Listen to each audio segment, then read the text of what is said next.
你好，欢迎来到我们的频道。在您的投资经历中，是不是有一种最大的挫败感，就是明明选中了行业，但是选错了股票？今天我们将介绍一种全新的龙头股筛选方法——龙头股加速效率筛选法。这个方法借鉴了物理学中的牛顿运动定律，帮助我们更好地理解股票的涨跌，提前选中最有潜力的龙头股。在股票市场中，涨跌看似没有规律，但实际上是买方和卖方的资金相互作用形成的。这就像物理世界中物体的运动都是受到力的影响。牛顿定律中 A 等于 F 除以 m， 这就是说力量越大，质量越小，那么物体就得到更大的加速度。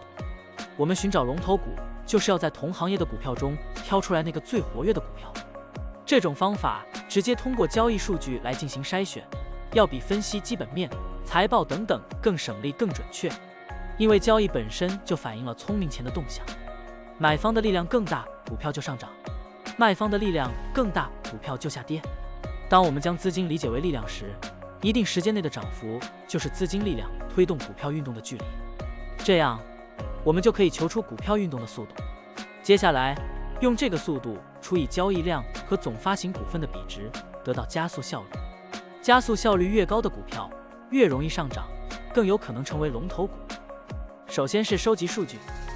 下载股票在一定时间内的日 K 线图，获取股票每天的交易量和总发行股数量，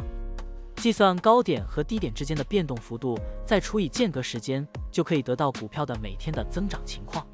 第二步，计算加速效率，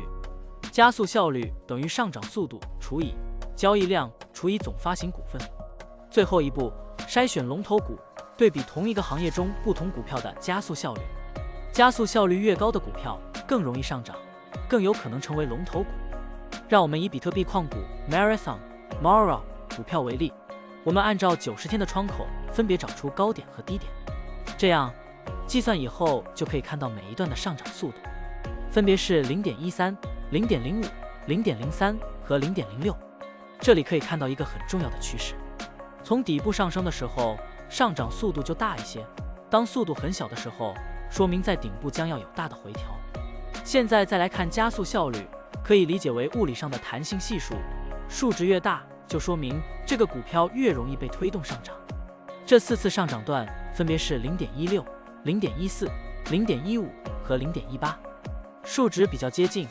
说明资金数量对上涨的影响力是差不多的。现在我们再增加一只矿股的 Riot， 看看结果有什么不同。Riot 的上涨速度分别是 0.04、0.06、0.02 和 0.05， 说明涨幅不如 Mara。 再来看看加速效率，依次是 0.07、0.10、0.09 和 0.08， 这里就很明显了，相同的资金对 Riot 股票推动涨幅的效率只有 Mara 的一半，这就难怪 Riot 的涨幅只有 Mara 的一半。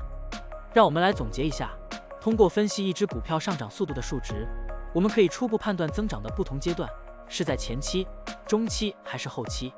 因为前期速度大，后期速度减小。通过比较不同股票的加速效率，我们就可以判断那只股票有希望成为龙头股。加速效率高的肯定资金会更青睐，涨幅会更大。怎样找到你所关注行业的龙头股呢？请评论区留言，让 Stock Tuning AI 来帮助你。股票调优 AI， 利用 AI 技术赋能您的股票选择与操作。本站内容不构成对任何人的投资建议，您应当基于自己的独立判断做出决策。扫描2维码获取文字稿，欢迎点赞、评论、转发。